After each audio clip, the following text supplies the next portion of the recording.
Bismillahirrahmanirrahim. Assalamualaikum warahmatullahi wabarakatuh. Pada hari ini kita akan membahas pertemuan kedua pada mata kuliah Ilmu Ekonomi Makro Syariah. Nah, pada pertemuan kedua kali ini kita akan membahas tentang ruang lingkup analisis ilmu ekonomi makro syariah. Nah, sebelum kita memulai, saya akan mereview sedikit mengenai pemahaman kalian mengenai ilmu ekonomi makro syariah.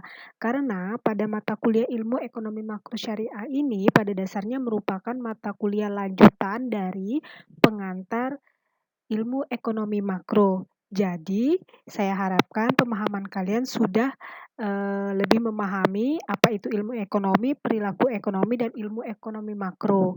Jadi, di sini saya hanya ingin bertanya tentang 3 hal.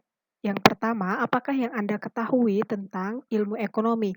Jadi, silakan jelaskan definisi ataupun yang pemahaman kalian dan yang kalian ketahui mengenai ilmu ekonomi. Nah, kemudian yang kedua, apakah yang Anda ketahui tentang perilaku ekonomi? Jadi, silakan dijelaskan pemahaman kalian mengenai perilaku ekonomi. Kemudian contoh-contoh yang mencerminkan atau contoh-contoh di sekitar kalian yang menggambarkan tentang perilaku ekonomi. Kemudian yang ketiga, apakah yang Anda ketahui tentang ilmu ekonomi makro? Nah, di sini silakan kalian jelaskan definisi ataupun pemahaman kalian mengenai ilmu ekonomi makro. Jadi, sebelum kita lanjut, silahkan kita diskusikan mengenai ketiga hal yang menjadi pertanyaan atau review mengenai pemahaman kalian tentang ilmu ekonomi makro. Dan silahkan jawab ketiga pertanyaan ini pada forum diskusi atau pada kolom komentar. Nah, di sini kita masuk ke ruang lingkup ilmu ekonomi. Nah, di sini pada dasarnya ruang lingkup ilmu ekonomi itu mempelajari perilaku ekonomi individu dan masyarakat untuk memperoleh jawaban-jawaban atas permasalahan ekonomi. Nah, di sini permasalahan ekonomi di sini hubungan antar kebutuhan manusia yang terbatas. Kenapa terbatas? Karena sumber daya alam ataupun sumber daya manusia itu terbatas dan muncullah kelangkaan.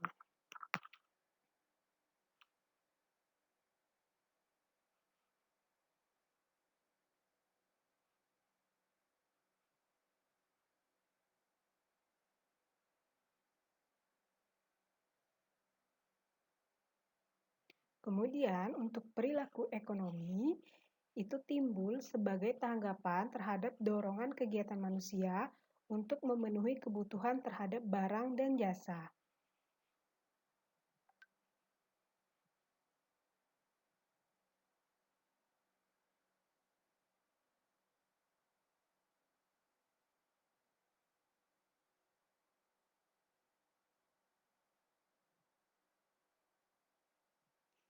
Jadi jelas, sebenarnya ilmu ekonomi itu lebih memusatkan perhatiannya pada bagaimana perilaku manusia dalam memenuhi kebutuhannya.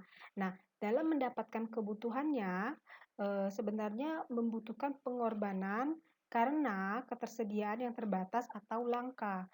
Jadi, kajian utama yang sering muncul dalam ilmu ekonomi itu lebih dititik beratkan pada perhatian dan analisis pada barang-barang yang bersifat pertama berguna bagi manusia, baik itu secara langsung ataupun tidak langsung.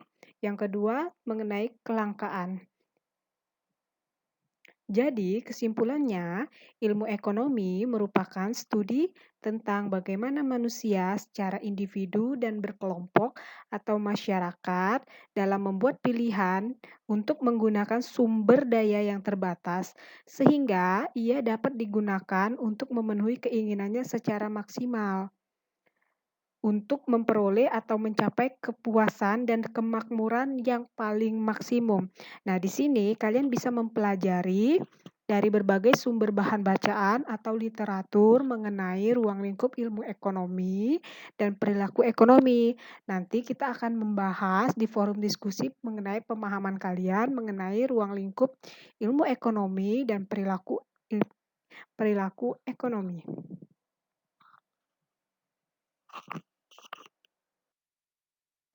Nah, mengenai kebutuhan barang dan jasa, sebenarnya kebutuhan barang dan jasa itu merupakan bagian yang tidak terpisahkan dari kebutuhan hidup manusia.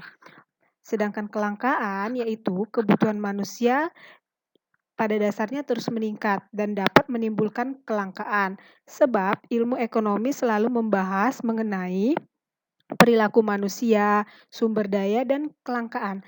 Jadi hanya 3 hal pada dasarnya yang dibahas dalam ilmu ekonomi, yaitu perilaku manusia, sumber daya, dan kelangkaan. Nah, di sini ada pun perbedaan ilmu ekonomi mikro dan ilmu ekonomi makro, yaitu ilmu ekonomi mikro mengupas ilmu ekonomi dari sudut pandang kepentingan unit-unit ekonomi terkecil. Misalnya, hanya membahas mengenai perilaku rumah tangga, konsumen, perilaku rumah tangga produsen, dan perilaku pasar secara individual. Teori mikroekonomi atau ekonomi makro sebenarnya dapat diartikan sebagai ilmu ekonomi kecil berdasarkan pada pola dan ruang lingkup analisisnya.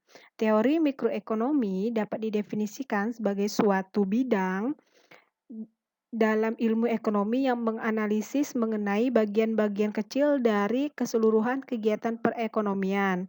Ekonomi mikro itu hanya mempelajari perilaku individu-individu yang secara nyata di setiap unit ekonomi, sesuai dengan norma dan aturan menurut persepsinya masing-masing. Pembahasan perilaku konsumsi ekonomi mikro hanya memperhatikan perubahan pada variabel ekonomi seperti harga dan pendapatan. Nah, analisis dalam ekonomi mikro itu sebenarnya bersifat bagian-bagian atau unit terkecil. Titik berat analisis hanya bagaimana cara mewujudkan efisiensi dan bagaimana cara mencapai kepuasan. Nah, untuk cakupan atau kajian dalam ekonomi mikro itu sebenarnya hanya berfokus kepada teori produksi, biaya produksi, perilaku konsumen, perilaku produsen, struktur pasar, teori konsumsi, teori distribusi, elastisitas, penawaran seorang konsumen, penawaran seorang produsen. Sementara untuk ekonomi makro itu sendiri mengupas perilaku perekonomian sebagai suatu keseluruhan. Berarti secara agregat atau menyeluruh dan mengabaikan masalah-masalah yang dihadapi oleh unit-unit individu. Nah, analisis dalam ekonomi makro itu bersifat menyeluruh atau agregat. Nah, titik berat dalam analisis ini itu berpokok atau menitik beratkan kepada faktor yang menentukan tingkat kegiatan perekonomian suatu negara, masalah-masalah utama perekonomian, serta peran pemerintah dalam mengatasi masalah ekonomi. Nah, untuk cakupan pembahasan atau cakupan permasalahan dalam ilmu ekonomi makro itu pertama pendapatan nasional, yang kedua pertumbuhan ekonomi, yang ketiga inflasi, kebijakan ekonomi pemerintah, neraca pembayaran, pengangguran, pendapatan per kapita, permintaan seluruh konsumen, penawaran seluruh. Sampai di sini ada yang mau ditanyakan? Jika ada yang kurang dipahami, silakan bertanya di forum diskusi. Nah, saya harapkan sebelum materi ini kalian sudah banyak membaca mengenai apa itu ilmu ekonomi dari buku-buku ilmu ekonomi makro. Jadi di sini sifatnya kita akan berdiskusi dalam forum diskusi. Dalam analisis makroekonomi sebenarnya merupakan analisis terhadap keseluruhan kegiatan perekonomian. Pada dasarnya, analisisnya bersifat umum dan tidak memperhatikan kegiatan ekonomi yang dilakukan oleh unit-unit kecil dalam perekonomian. Dalam menganalisis kegiatan pembeli, dalam makroekonomi, mereka dinamakan sebagai konsumen. Yang dianalisis bukanlah mengenai tingkah laku seorang pembeli, tetapi keseluruhan pembeli yang ada dalam perekonomian. Begitu pula dalam menganalisis tingkah laku produsen yang diamati bukanlah kegiatan seorang produsen, tetapi kegiatan keseluruhan produsen dalam perekonomian. Sampai di sini, jika ada yang belum mengerti atau ada yang ingin ditanyakan, silahkan diskusikan di kolom komentar atau di forum diskusi pada aplikasi e-learning-nya masing-masing. Nah, di sini kita akan sedikit berpikir atau sedikit membahas mengenai pemahaman kalian mengenai permasalahan ekonomi makro yang terjadi di sekitar kita atau yang terjadi di negara kita. Nah, di sini saya ingin mengajak kalian semua coba untuk menceritakan permasalahan ekonomi makro yang terjadi di Indonesia saat ini dan kemukakan penyebab masalah tersebut terjadi.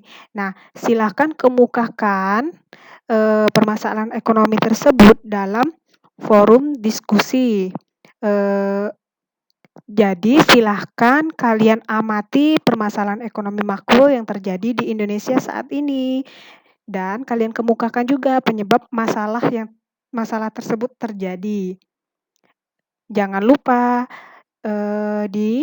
jangan lupa untuk mengkombinasikan dengan teori yang kalian baca agar pemahaman kalian tidak lari atau menyimpang dari teori ilmu ekonomi makro.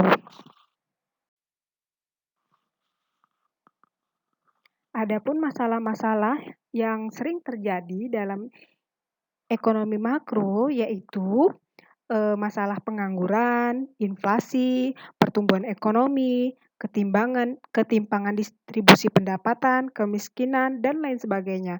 Nah, masalah-masalah ini sebenarnya sering muncul di negara berkembang seperti kita di Indonesia. Kalau di negara maju itu biasanya permasalahannya lebih menitik fokuskan kepada hal-hal yang bersifat dalam lagi. Jadi, silahkan pelajari buku ilmu ekonomi makro agar kalian dapat memahami permasalahan dalam ekonomi makro.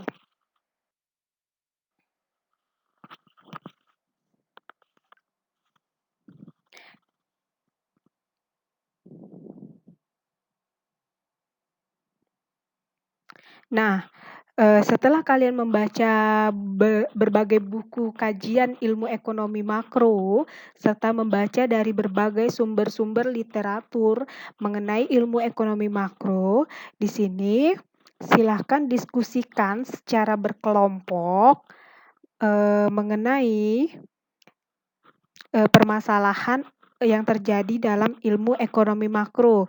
Kemudian silahkan jawab hasil diskusi kelompok tersebut dalam forum diskusi. Kemudian kita akan mendiskusikannya secara bersama-sama di forum diskusi atau di kolom komentar. Nah, untuk case diskusi atau case study dalam diskusi kelompok kali ini, case-nya mengenai permasalahan yang terjadi saat ini yaitu wabah COVID-19. Nah, di sini case study-nya yang terjadi pengangguran dan kemiskinan. Nah, di sini dalam berkelompok atau kelompok diskusi, silakan kalian jelaskan atau kalian ungkapkan tanggapan kalian mengenai kasus tersebut. Kemudian kalian kemukakan dalam forum diskusi dan akan kita bahas bersama-sama dan kita akan kemukakan baik secara teori dan secara fakta yang terjadi. Kemudian peserta dibagi menjadi 5 kelompok diskusi. Silahkan bentuk kelompok diskusi. Diskusi ini, berlangsung selama 15 menit untuk, mengemukakan tanggapan mengenai pengangguran dan kemiskinan yang terjadi saat ini secara ekonomi makro. Kemudian kombinasikan antara pemahaman pendapat kalian serta teori yang ada. Setelah mendiskusikan, silakan presentasikan hasil diskusi tersebut selama 15 menit dalam forum diskusi. Jadi, case-nya nanti kalian akan membagi dalam 5 kelompok diskusi dan diskusi ini berlangsung dalam forum diskusi selama 15 menit. Kemudian silahkan kelompok diskusi tersebut mempresentasikan pemahamannya, tanggapannya, serta pemikirannya mengenai masalah perekonomian secara makro yang terjadi. Kemudian kita akan memberi tanggapan secara bersama-sama sesuai dengan materi ilmu ekonomi makro.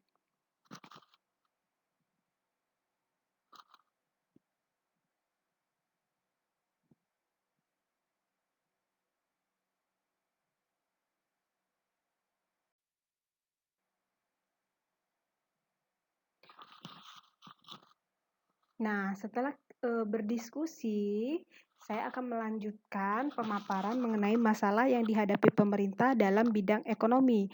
Nah, untuk permasalahan yang dihadapi Indonesia sebagai negara berkembang, yang pertama yaitu standar hidup rendah, produktivitas rendah, tingkat pertumbuhan penduduk dan beban ketergantungan yang terlalu tinggi, tingkat pengangguran penuh dan terselubung terus melonjak, ketergantungan terhadap produksi pertanian dan ekspor barang primer, sistem hukum dan infrastruktur yang belum mapan, ketergantungan yang dominan pada dunia. Sementara masalah yang sering timbul atau masalah ekonomi di negara maju yaitu yang pertama, kurang tersedianya tenaga kerja dalam kegiatan produksi. Kemudian permasalahan globalisasi ekonomi, masuknya tenaga kerja di negara berkembang dan negara maju, perpindahan investasi dari negara maju ke negara berkembang, krisis ekonomi di negara berkembang, kebutuhan hidup. Nah, ini merupakan diagram arus melingkar yang akan kita bahas nantinya dalam ruang lingkup atau cakupan ilmu ekonomi makro.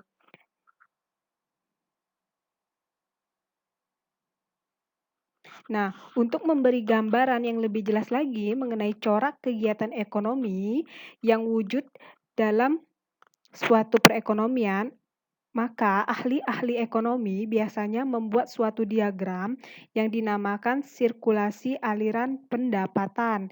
Diagram itu memberi gambaran tentang aliran-aliran. Yang pertama, faktor-faktor produksi. Yang kedua, pendapatan. Yang ketiga, barang-barang dan jasa-jasa. Selanjutnya, pengeluaran antara sektor dan sektor dalam kegiatan ekonomi. Nah, dalam sirkulasi aliran pendapatan yang sederhana, dimisalkan bahwa pemerintah tidak wujud dan tidak melakukan campur tangan dalam kegiatan perekonomian. Dengan demikian, sirkulasi aliran pendapatan biasanya hanya menunjukkan bentuk aliran produksi, pendapatan barang dan jasa, serta pengeluaran antara sektor rumah tangga dan sektor perusahaan. Misalkan, pemerintah tidak melakukan kegiatan ekonomi dan tidak melakukan campur tangan apapun dalam kegiatan ekonomi, maka aliran faktor produksi, pendapatan, barang, dan pengeluaran dalam suatu perekonomian dapat digambarkan dalam gambar ini.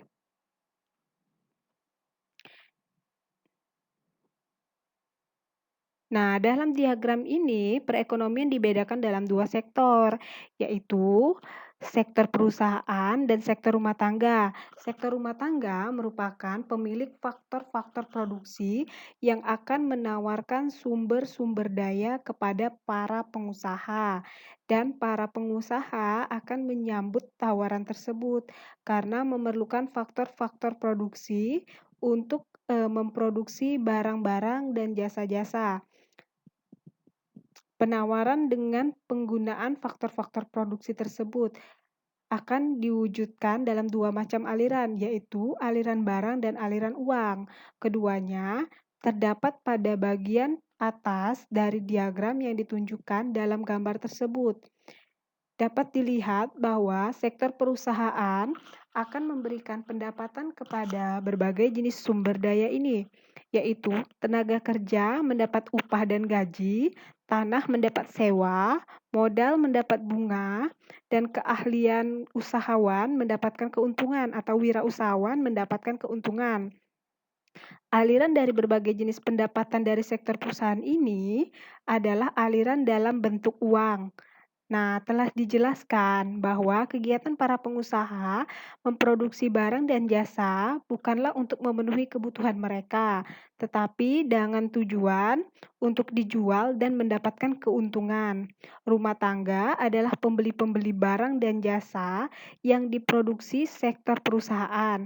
Berbagai jenis pendapatan yang diterima oleh faktor-faktor produksi yang dimiliki rumah tangga akan mereka gunakan untuk memperoleh barang dan jasa yang mereka butuhkan. Kecenderungan ini menyebabkan perekonomian akan berwujud dalam dua aliran. Yang pertama adalah pengeluaran konsumsi, yaitu pembelanjaan masyarakat dari sektor rumah tangga ke sektor perusahaan. Aliran ini dalam bentuk uang. Sementara aliran kedua adalah aliran barang, yaitu aliran barang-barang dan jasa-jasa dari sektor perusahaan ke sektor rumah tangga. Sampai di sini, jika ada yang belum memahami, silahkan kita diskusikan di forum diskusi yang telah tersedia di e-learning, ataupun silahkan di kolom komentar.